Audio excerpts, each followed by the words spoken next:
Coming into Soul Hackers 2 with only my Persona knowledge and not much of the other Shin Megami Tensei games, I've been surprised to find the experience very familiar. It's not totally surprising though, considering Soul Hackers and Persona share the same Shin Megami Tensei monster collection and come from the same core series, but there's certainly been some inspiration from Persona's most recent entry that makes it feel approachable. There's a usual exploiting of weaknesses using familiar attacks, an all-out stack attack that makes the rhythm of battle feel very similar to Persona 5, and that stylish ATLUS aesthetic sees it having a similar appeal, all rooted in technology and the game's AI characters to give it something different, but still easy for a Persona fan like myself to get into. I've been lucky enough to have played some of it early and plan to give it a full review, but wanted to share some initial thoughts about this neon bright experience as I continue to play and be reminded of what I enjoy of the Persona side of the Shin Megami Tensei series in a new world that feels familiar but fun so far.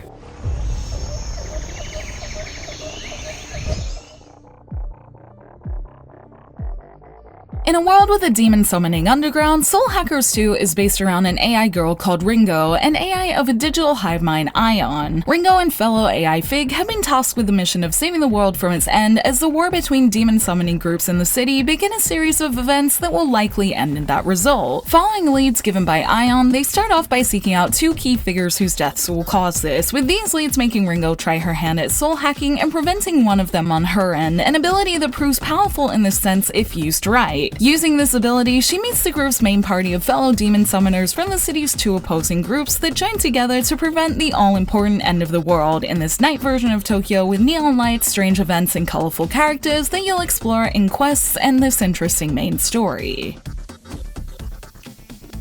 As I mentioned in the introduction, aside from its vivid aesthetic and bright colors, if you've played Persona 5, it's hard not to feel its influence here, as things like battle transitions and all-out attacks provide a very similar feeling, especially when combined with its Shin Megami Tensei mechanics. This is to be expected as they are from the same core series, but as someone who had always avoided other games in the series, as I assumed I wouldn't understand them as well, this made Soul Hackers 2 surprisingly approachable as it let me get into it easily. Attack names are the same as ones in Persona, the general rhythm is the same, with the goal of using weaknesses to get to a Sabbath, its version of an all-out attack, and knowing the monsters already has made finding them all exciting as I explore, as I have ones I'm hoping to run into, and ones I already have like Jack Frost. At first I wondered if things were too similar, but it's kind of become a good point of Soul Hackers 2 for me, as I feel like I can get into it without thinking too much and just relax and dungeon crawl in its world with a new story and characters. There are other things that make it simple too, like its assist function that can automatically choose attacks for you, which I initially felt really lazy for using as opposed to using the skill function. I've actually found this function really nice though, as it's more about equipping the right monsters than clicking through multiple menus to get to your obvious skill choice that feels appropriately quick in this game full of AI. There are other conveniences too, like all the shops on the map being easy to travel to, and even the PS5 use of activity cards that make it so quick to get into whatever you're hoping to do. These things come together to make this a surprisingly relaxing JRPG experience for a Persona fan like me, where I feel like I can dungeon crawl with a bunch of conveniences that make it easy to do so, and when I jump out of dungeons, it's easy to do things like quests to keep getting to know the city that make it easy to get into too. And because of that, I'd say I'm having fun with this just because of the way it makes me feel so comfortable in it, with the gameplay reminding me of Persona 5 and other little bits like its map and talking with demons even reminding me of my time with Persona 2, but with all the slickness and feel of a modern game, complete with its always sharp visuals. The story is enjoyable enough too, although admittedly, I'm not in love with any of the characters or concept yet, even if it is interesting. I have just come off finishing Xenoblade Chronicles 3 that I'm wondering is making every other game I play hard to compare right now, so I hope my Soul Hackers 2 journey will have the story stick with me more as I keep playing, and at the very least, doing quests between its dungeon moments are getting me more interested in the world, so as I settle into its game flow, I'm confident my feelings about this side of things will grow, and with its fun gameplay, I'm happy to continue soul hacking and unlocking new features in this world. In another Shin Megami Tensei I'm enjoying getting comfortable in and getting to know more as I continue.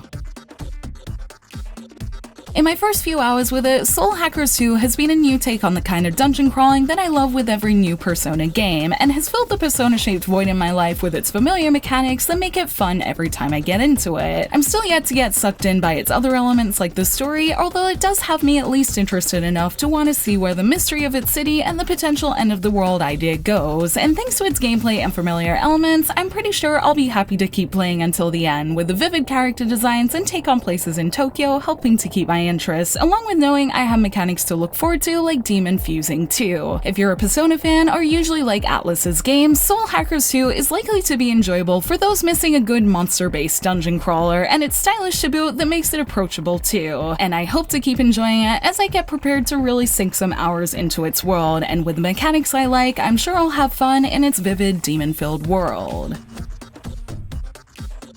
Thank you for watching this video. Let me know in the comments below if you're going to try Soul Hackers 2, and if you have, what did you think of it? You can like and share this video if you enjoyed it, subscribe to my channel for more JRPG content like this, and ring that bell to get notifications on whenever I post so you don't miss a thing. You can check out more videos here, and you can find me on social media on Twitter, Facebook, and Instagram, all at JRPG Jungle. Links to those will be in the description below. Thank you to SEGA for the code, and until next time, thank you, bye!